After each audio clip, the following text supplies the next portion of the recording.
Good afternoon, everybody. My name is Barry Hudson. I'm the Director of Public Information for Montgomery County, standing in for Lorna today, who's not able to be with us. So I will try as much as possible to do a good job as she does. Today we have our normal folks who typically join us. We have obviously the County Executive, Marc Elrich, who is here, Dr. Earl Stoddard, as well as Dr. James Bridgers. We're also joined today by Sean O'Donnell from HHS, who leads up our testing and vaccination team. And we're also today joined by Mitro, let me make sure I get it right, Peduin, who is the director of our office of our Department of Permitting Services, who will be talking a little bit later. So make sure that, as Ohini indicated, that you make sure that you have recording options. In addition to that, if you have questions and you're from a news organization, please put them in the chat and identify the news organization that you're with. So with that said, I think the ground rules are here, and I will now hand it over to the county executive. So thank you, and good afternoon, everybody. Thank you for joining us for our weekly press briefing. Today, I'm happy to be joined by Mitro Peduin, who's the director of our permitting services, to give an update on improvements we've made in the permitting department. I've been talking a lot in the community about these changes and thought it was important to have her here on this briefing. The strides we've made in permitting have not only improved customer service, but they've been critical to our progress in economic development. We've been able to turn things around faster than we've been able to do in the past. And we've gotten actually some pretty positive comments from people over the improvements they've seen in the system. As you know, tomorrow we commemorate Veterans Day. There are Veterans Day ceremonies throughout the county. I'm going to be in Wheaton with the Silver Spring Memorial Post 2562 of the Veterans of Foreign Wars and the American Legion Post 268. And we're going to be joined by Senator Van Hollen and members of the Baltimore Symphony Orchestra. I want to thank the tens of thousands of Montgomery County veterans for their service to our country, and a number of them are also county employees. We're grateful to our military families for their dedication and their sacrifice to support their loved ones who have served. We also know that many of our veterans have suffered. They've dealt with mental health turmoil and post-traumatic stress disorder, as well as a variety of, physical injuries. Over the past 5 years, our homeless services have treated and housed over 200 homeless veterans toward our goal of ending veteran homelessness. However, during the last 20 months of the pandemic, many of our veterans in crisis have had to deal with job loss, increased isolation, substance abuse, and stress. And over the past 3 months, many veterans who served in Afghanistan have suffered increased anxiety and frustration over the images and the outcome of that conflict. We will continue to honor our veterans and their families by ensuring that our county, in concert with the state of Maryland and the U.S. Veterans Administration, provide the support that our veterans need and deserve, from job training and hiring to mental and physical health supports.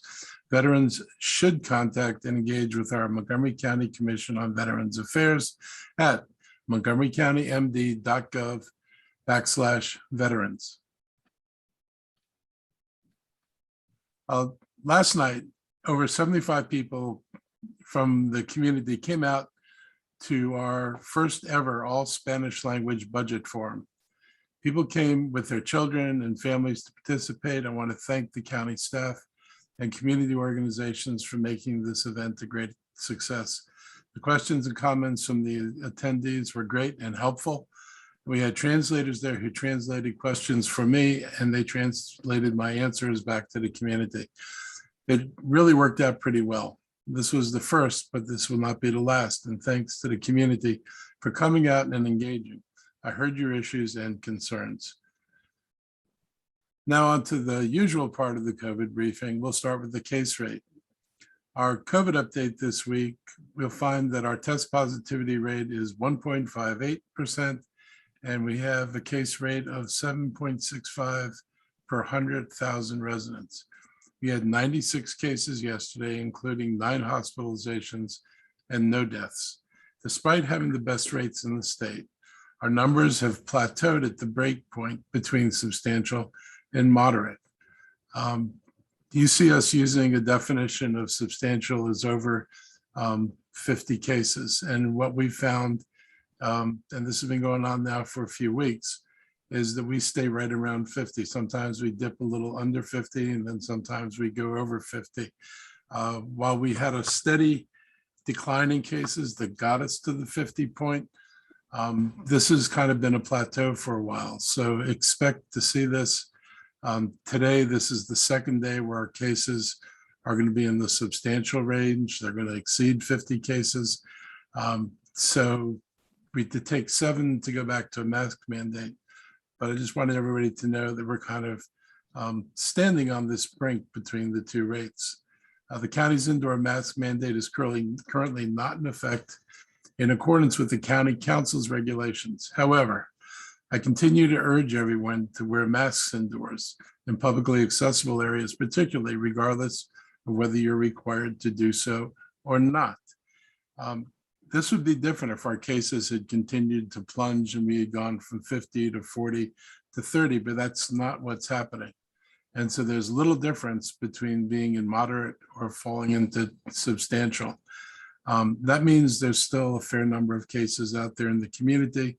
And we all know about breakthrough cases, and breakthrough cases only happen when you come in contact with somebody who has COVID, most likely somebody who's unvaccinated. So to maximize your health, we are all better off if we continue to wear masks when we're indoors, particularly if we're in a place where there are a lot of other people. And I would say, particularly if you get the opportunity when you're at a restaurant and you're not actually eating. The good news is that even though the mandate is not currently in effect, nearly every Montgomery County establishment I've been in, people are still wearing masks on their own. We have a culture of protecting ourselves and others from the virus. I think our residents learned well from our experience over the last 20 going on 21 months. And they know what it takes to feel safe, and they know what it takes to keep themselves safe. So our vigilance has been a key to the success in this county in our fight against COVID.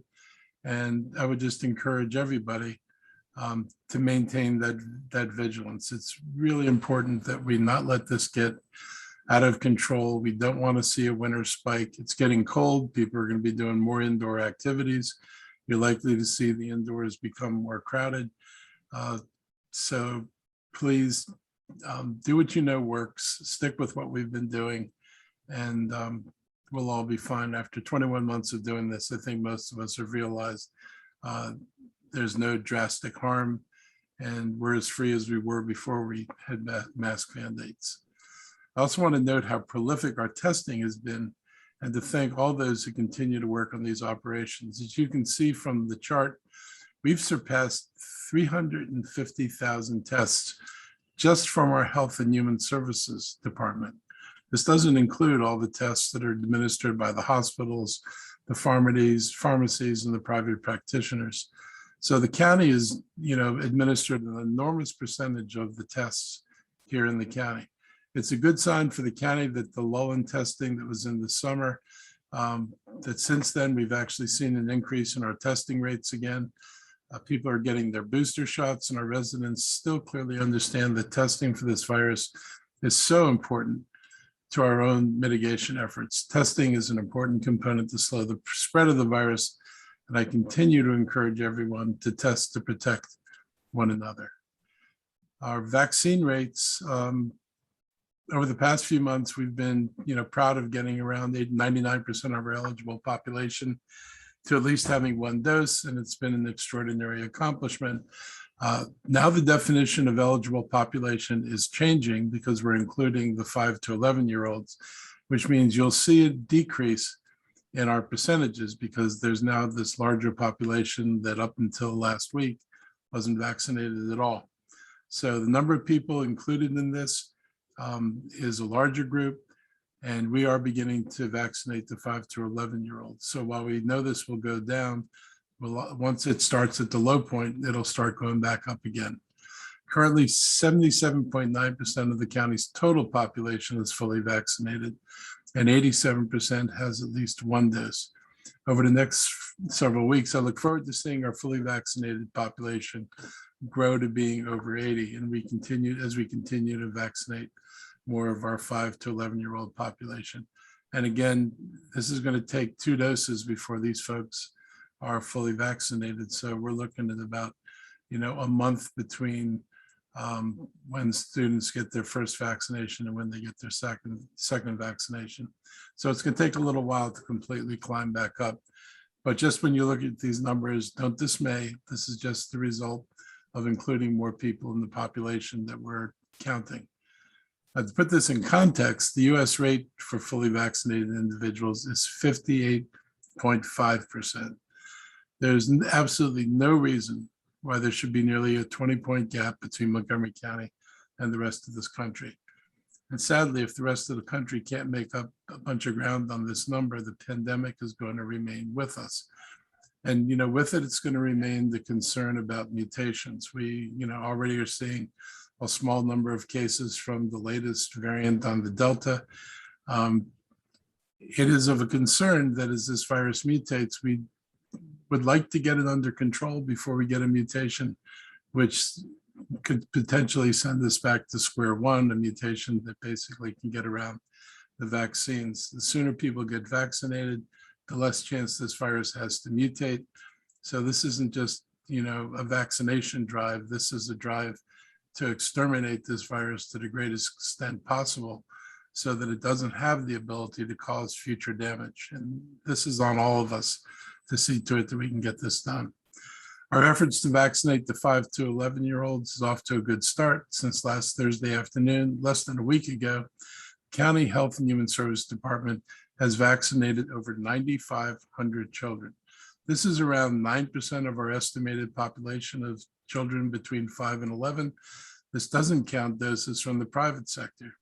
As you may know, we started vaccinating the age group days before many of our neighboring jurisdictions. And according to the state's latest numbers, Montgomery County represents over 50% of all 5 to 11 vaccinations given throughout the state. In context, we're about 1/6 of the state's population. So people here are taking it seriously, and it's good to see. This obviously is going to have amazing benefits for the schools, as we'll be further able to reduce the quarantining and the number of kids who are exposed. So I'm excited about where this is heading and look forward to the coming weeks. We've learned from the past and have really integrated our systems both in the public-private sector. So these vaccines are easy and convenient for the recipients to get. This is not occurring by happenstance. Organizing logistics for this additional vaccine rollout has been going on for months, and now we're seeing a result of good planning. But I do want to point out, whether you're trying to use the state system, if you're not using the county and you're using the state system, ImmuneNet still has not figured out how to give people a comprehensive look at the vaccines that are available, a simple portal to enter on and register on, and then pick a site from a variety of different providers. I continue to hear people talk about, and I went on to just experiment myself. We're having similar problems on that system that we had in the spring, where vaccines disappear before a person completes an application, and then they have to go find another site, fill out another application, and start over again. We raised this to the state. It has to be in the very beginning of the vaccines. We told them they needed to fix this. It still hasn't been done. Other jurisdictions have, other states have single points of entry and have done this in a much better way. The state has so much money, it's hard to imagine why we're just not paying to get this fixed rather than sticking with the system, which just causes frustration for people. And I share everybody's frustration when you run into this. Now I'm going to turn this over to Dr. Stoddard and Dr. Bridges for their updates. And after that, I'm going to bring back Mitro, and we're going to talk about economic development, budget, and infrastructure updates. Good afternoon, everyone.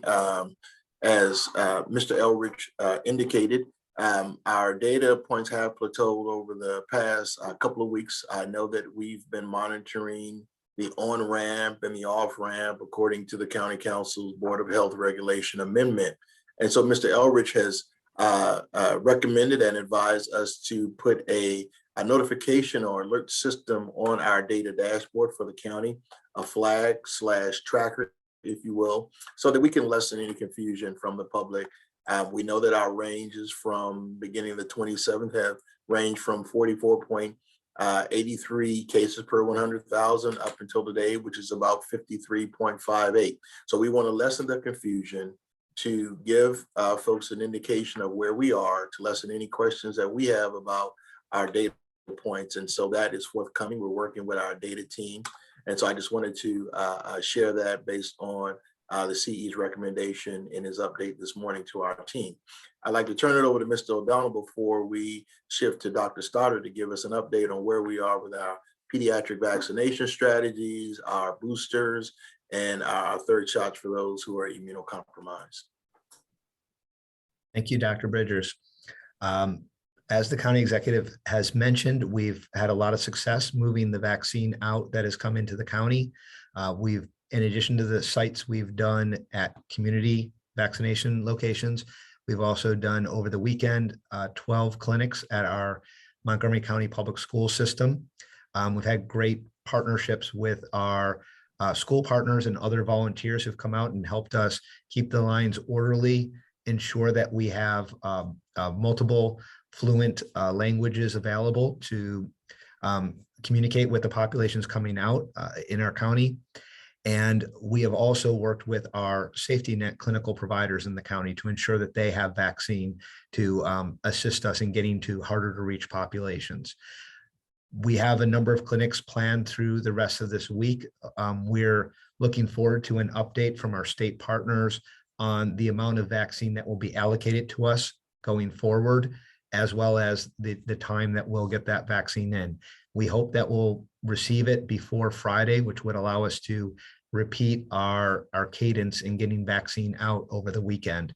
If that does not happen, we'll continue to update our scheduling system so that we can have vaccine available to our community. We have been offering it during the week from 4 to 8 p.m. at our community sites, and again, in concert with our community safety net providers. So we've been working with our PIOs as well to get messages out to the community, and we'll continue to do that to let them know when appointments become available. And we truly appreciate the community's interest in getting vaccinated, and they're coming out in robust numbers to use the vaccine that we've had.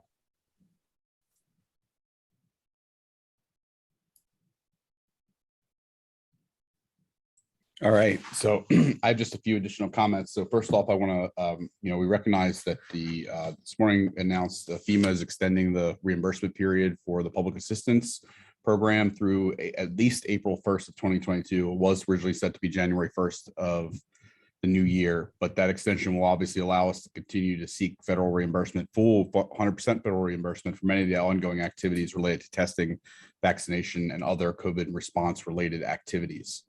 Want to also give a shout out to our Office of Community Partnerships for their advocacy and education around the vaccine distribution. I think it's a particularly important thing that we've emphasized on this call, but also that they've been emphasizing in 7 languages in their messaging, is that the county received approximately 1/3 of the total doses coming to Montgomery County as a whole last week. And while we are very close to having distributed our 13,200 doses through our clinics today, there are many other clinics, opportunities, pharmacies, and other opportunities that we encourage our residents to look at to make sure that we're utilizing every dose that came to Montgomery County, regardless of the source that it came in through. And so while we're often looked at as Department of Health and Human Services as the central place for vaccine distribution, in this case, we received only about 1/3 of the total doses coming to the county. So looking at us exclusively would miss out on a number of opportunities. The last thing I will talk about is, and this got a lot of attention yesterday in our conversations with the county council sitting as the Board of Health. We are having ongoing conversations with the Maryland Department of Health regarding the the quarantining and other guidance provided to schools. We had a very productive meeting with Dr. Chan and Dr. Feldman from Maryland Department of Health this morning. And so I think we'll be working with MCPS around, how we're going to move forward with that. But, as we expressed yesterday, we've had a desire to be consistent with their guidance where reasonable, but also to express how our view of what we think we can safely do in Montgomery County. And I think we're making progress, and we'll probably have something more that we can specifically talk about before the end of the week. So that's sort of where I think we're at, and I think we're ready to take some questions.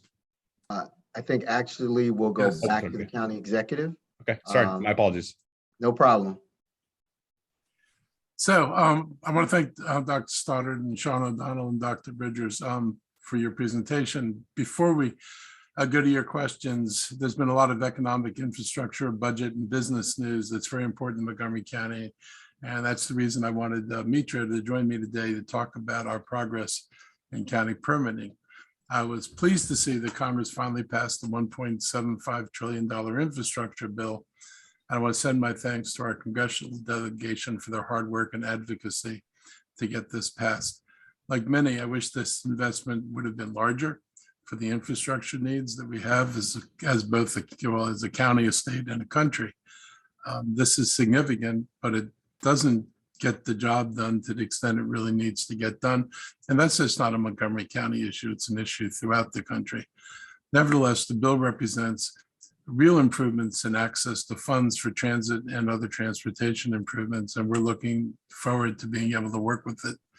Over the summer, when we were debating with the governor over the future of the American Legion Bridge, I-95 and I-270, we asked the state to wait on their overly expensive plan until this federal bill passed to see what we could get for these major transportation projects. There is no reason for just to assume or create a situation where county residents are going to have to pay for this stunningly expensive project when there's major federal funding available to the state of Maryland that we could at least try to tap into in order to make this project more affordable for county residents and frankly residents of the state, because we're not the only people who use this. And the governor's unwillingness to do that is really distressing, because if you're managing limited funds and you have somebody there with money available for the projects you want to build, it at least pays to knock on their door and say, can we use some of these funds over there? But instead, the governor chose to ram through his plan through the Transportation Planning Board and the Board of Public Works, and it's an expensive public-private partnership. It's a bad deal, it's a bad design, and it's the wrong choice for Montgomery County and the region. And now that this infrastructure deal is passed, I hope the state will consider federal investment into this project. I also hope the state will look at the mess they've created. This is, not me speaking, this is the reports that have come out from people who evaluated the situation on I-270. This project, the way it's currently going to be built, is going to make traffic worse going northbound, which is kind of hard to imagine how you could make it worse going northbound in the evening. It doesn't provide the relief that was promised in general, but it's certainly causing a problem in northbound traffic. And this is fixable if they would simply treat this as one integrated project from Frederick to the American Legion Bridge. And if they use the federal money, this could even be a project potentially where it doesn't even require the state to go into a public-private partnership and to use tolls. The state just announced that it has a $2.5 billion budget surplus. It's great news, and it creates a wonderful opportunity for the state to make its own infrastructure investments. A budget surplus is not good for funding ongoing expenses because you can't count on having that money the next year and the year after. But a budget surplus like this is perfect for undertaking some major capital projects. And assistance with our efforts to expand our bus rapid transit system, finishing the Purple Line, are a couple of possible ways to use that surplus. We need a smart and sustainable investments in order to help us fight climate change and its impacts. And I'm hoping that calmer heads will look at this money as a way of addressing unmet needs in the state, rather than figuring out, can I turn this into a tax break for people in the middle of an election year? We don't often get opportunities and have these resources made available. So in my mind, this is an opportunity the state should not pass up. Between that and the federal funds, it's worth another look at what they're doing right now. Good news in Montgomery County. The headline in the Daily Record says, with 18 billion already, Montgomery County businesses on track to a record high investment year. Funding for Montgomery County is on track to outpace last year's numbers by 450%, according to data gathered by the Montgomery County Economic Development Corporation. Over $18 billion has been invested in 76 companies in Montgomery County. And in just 3 quarters of that's just in the first 3 quarters of 2021, as compared to $4 billion that was invested in the county's companies throughout all 4 quarters in 2020. This is a major change and good news for Montgomery County and for Montgomery County companies that we're having a record year with the IPOs and private investments and venture capital. So I'm excited about this. We're working nonstop to make it easier to do business here in Montgomery County. When I was first elected, Councilmember Sidney Katz and I conducted a listening tour with county business owners and residents. We asked them to tell us what was wrong.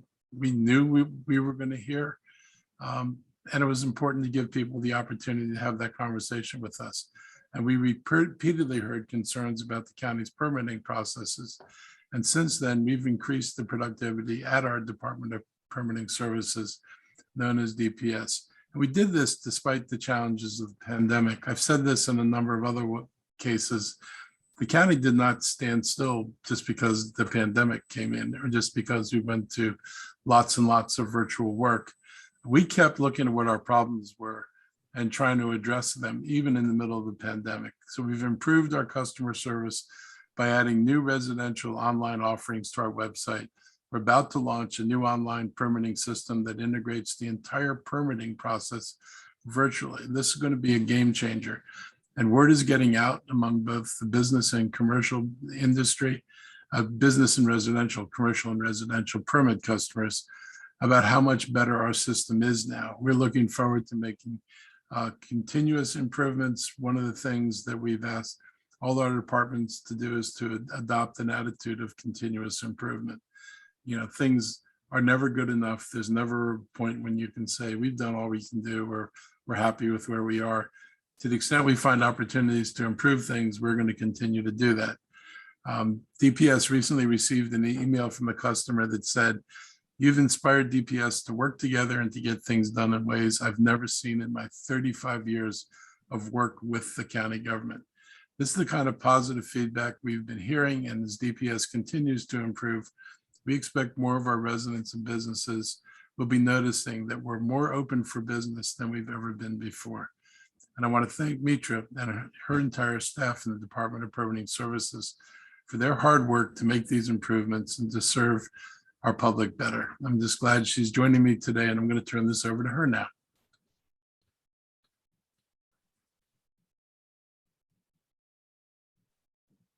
Good afternoon. Thank you, County Executive Elrich, for including me in today's briefing. I am Mitro Peduin, the Director of the Department of Permitting Services. I'm excited to be here to share with you the great things happening at DPS.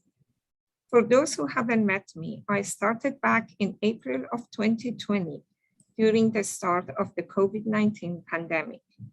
Our operations have continued nonstop throughout the pandemic. We transitioned our business processes and staff quickly, shifting all office-based staff to telework to ensure continuity of our operations. I'm proud of our dedicated employees who have shown flexibility and readiness to provide our customers the services they needed during the health crisis, including online permits, plan reviews, and virtual field inspections where possible. Our inspectors have been in the field throughout the pandemic. They have worked at construction sites throughout the county to ensure projects were completed on time, and so that occupancies could be granted. As you know, construction and home inspections did not slow stop during the pandemic. In fact, they increased overall. With more people working at home and engineers and architects at work with no vacation, we saw an increased demand for construction projects and permits. DPS staff and inspectors were also an essential part of Streetery's opening. They expedited permits for local businesses for outdoor tents. We never stopped serving our customers. In fact, we increased and opened our pre-designed consultations to all and whoever that could benefit from this service. DPS work is critical to local and regional economy. I consider DPS the economic engine for the county, and we know how important it is to keep projects moving on time. If you would please have the PowerPoint to slide 2. During the first 90 days, I met with DPS employees, many stakeholders, and the business community to create a vision to keep improving and getting better at meeting our customers' expectations and needs. As a result of these meetings and the full business outreach, I concentrated my action plans in 2 pillars. One is focused on providing an excellent customer experience, and the other is streamlining the permitting process. Could you go to next slide, please? We have reorganized, restructured, and modified our business processes and practices within DPS to create a customer support and outreach division using our existing resources and by moving more than 75 staff within the department. This new division is a centralized point of entry for all applicants, and our new division is responsible for the administration of all permits and service requests. The goal is to have a point of contact for all projects and be able to respond faster to customers than ever. This proven to be working as we're receiving fewer complaints and customers have noted our commitment and flexibility. By summer of next year, we will launch a new permitting system to streamline the permitting process for our customers. This enterprise cloud-based system will be a game changer for the county as it will transform the permitting process within and outside the department. For the first time in the history of DPS, all permits will be online. Currently, we are in the processes of moving data from our 4 existing platforms to cloud. The result will be 99% uptime. And by moving from multiple legacy systems to a state-of-the-art comprehensive system, DPS is positioned to make constant and steady improvements in its business processes and service delivery to our customers. In addition to efficiency and streamlining the processes within DPS, we are expecting to save about $2 to $3 million in operation costs within the 5 years of the new system rollout. Could you please go to next slide? Finally, we have a new home at Wheaton Office Building, located at 2425 Reedy Drive. Our customer service office is on the 7th floor for walking customers, and we have been open since mid-June at this location. Please stop by and see us. And thank you, County Executive, for giving me this chance to highlight our accomplishments and to preview what is yet to come. It is a very exciting time at DPS. Thank you. Okay, thank you very much to all our speakers. Now we will open the floor up to questions. And our first question comes from Kate Ryan from WTOP. Kate? Hey, thank you very much. I hope you can hear me. I Had a question about the school system test to stay. And again, Dr. Stoddard, you mentioned you had discussions with state officials and education officials, I'm assuming MSDE today. Can you again give us an update of when will that test to stay program then go into effect and what will change from the original plan? So we still have to talk. So we did talk to the Maryland Department of Health. We did not talk with the Maryland State Department of Education because I think largely the feedback was a health specific feedback. And so I think that we're going to talk later, hopefully later today, or certainly, before the end of the week with the MCPS to talk about how we proceed with the guidance that we were given with the Maryland Department of Health. They seem generally open with our idea of doing a pilot of test to stay and utilizing, providing the data to the state on how we can proceed. But we want to talk it over with MCPS to make sure that we can collect the data that the state has asked us to collect as part of this process. So I would guess we're talking probably early next week for something more. I think we'll be able to talk more about it by the end of this week, though. Got it. And meanwhile, the school has its own quarantine policy. How does that stack up? And do you feel right now that's as effective as it needs to be? So I think the point that we were trying to get to is that, I think if you look at the numbers, certainly even I think there's 273 quarantines for the beginning first week of November. If you pace that out, that would be, another reduction over what October was. We saw October was already a 60% reduction. So we think we can get better and better at this as we move forward.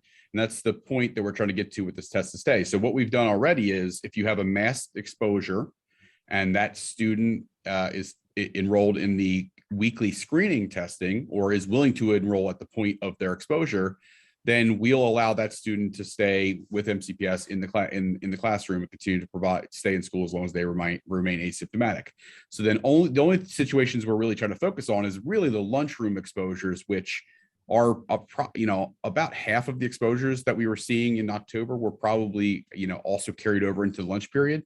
So we think the changes we've already made will significantly reduce the quarantines, but also we'd like to be able to include at least the lunchroom exposures as part of that test to stay program, which would just further reduce further and further.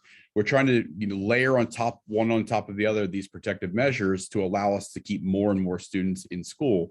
And we're hopeful that we'll be able to do that with test to stay.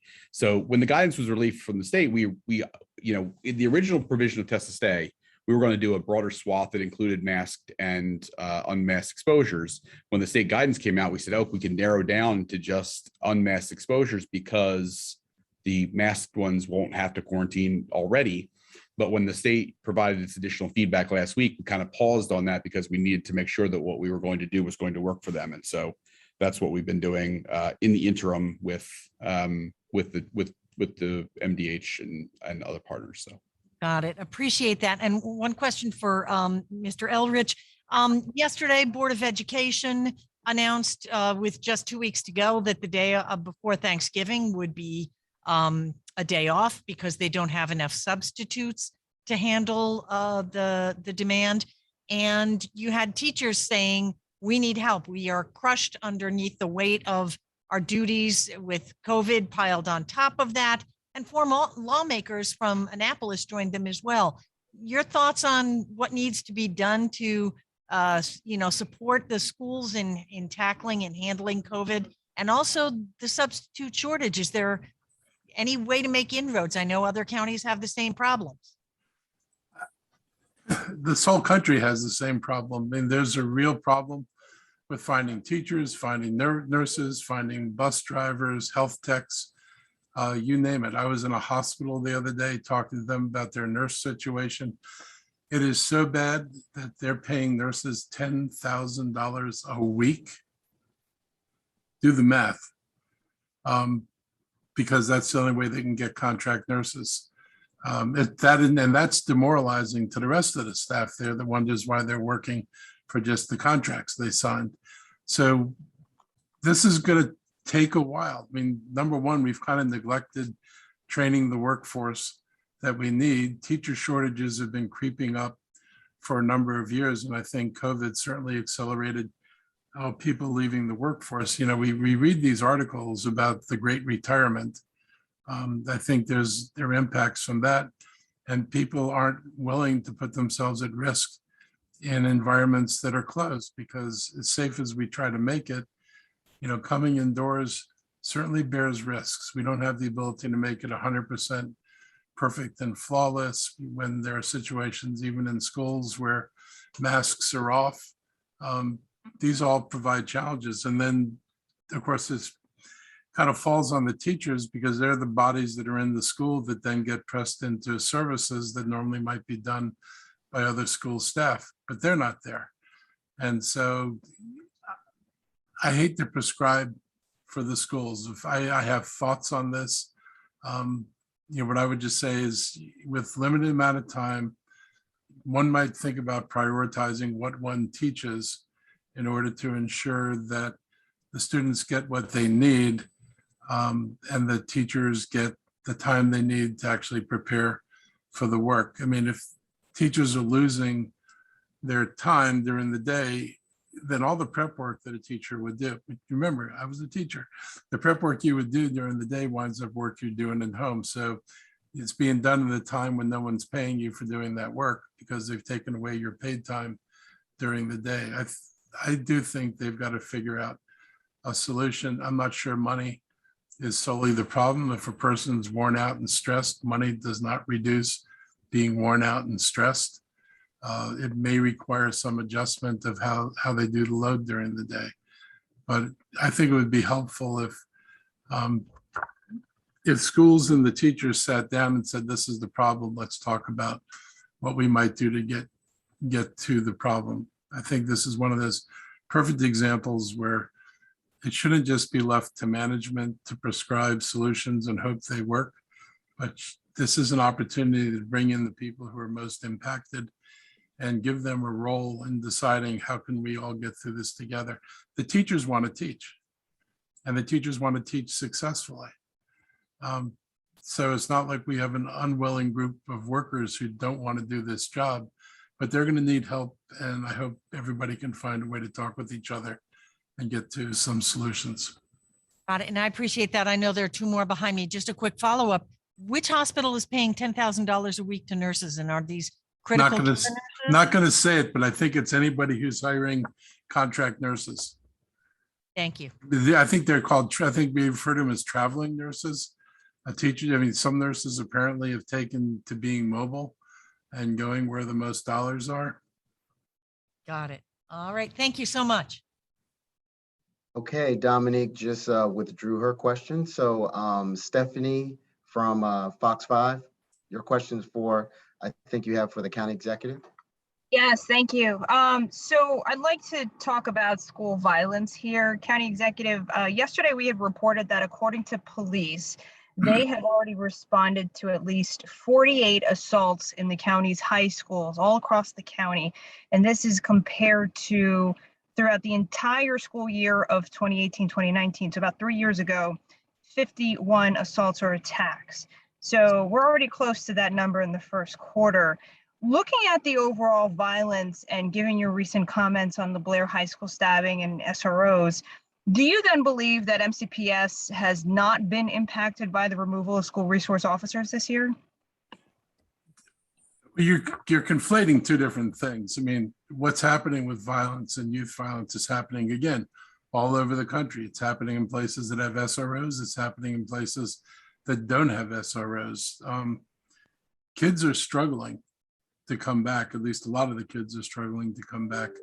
And, we were kind of forewarned of the psychological damage that would be done to these kids by having the last, year of chaos that we had last year, which is not the school system's fault or anybody else's fault other than the COVID fault.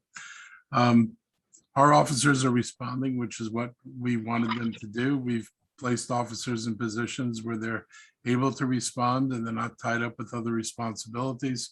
I expect that to continue. The school system, when they have particular cases that they're concerned about or situations they're concerned about, they're allowed to call officers in and engage with the officers differently. And some of the schools are actually doing that.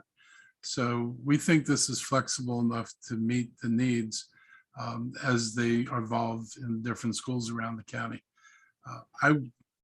I wish there was a way to talk to these kids and get this to chill out, but it's not good. It's, you know, it's not good here, and it's not good in a lot of places. And Now, to respond to that, I know a lot of parents who don't care about what's going on in a lot of places. They care Yeah. about what's happening in their school community. it's not clear that the police would, that having an officer in the school would have prevented any of these. Correct, but you had mentioned that, you know, the school system was forewarned. So there are parents who believe that the SRO was a position of support for the school system and are upset that they were removed before the support systems that were supposed to be entered into the school were actually put in place. Can you confirm, as of today, I know there were different numbers of positions that were supposed to provide for mental health support, emotional support for these students. How many have been filled and are now working in the school system? I don't know. She had upped her number from the 25 that was proposed by myself and by the council members. She's upped her number to 50. And they're trying to hire and bring these people in. And we're working with them to see that they get hired, but I don't know what the number is today. And then another question for you. So the Seneca Valley principal is calling for all dads to help monitor students during key times. What would you say to parents who might see this as an example that MCPS cannot keep its students safe?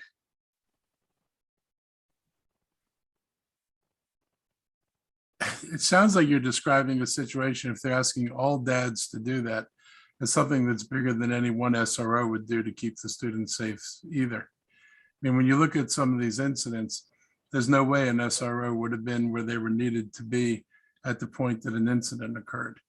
So it may not be a bad idea to try to get parents to engage more in the schools when they're available, but I don't know why the principal would call for all dads. I think it would be just as appropriate to ask more parents, regardless of gender, if they have the opportunity to help out and be more present in the schools.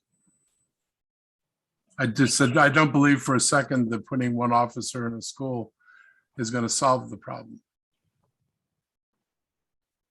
And I will say officers are not therapists. And if we're dealing with kids who are have been deeply affected by what's gone on over the last 21 months, it's really the mental health supports. I mean, officers have zero training in real mental health support.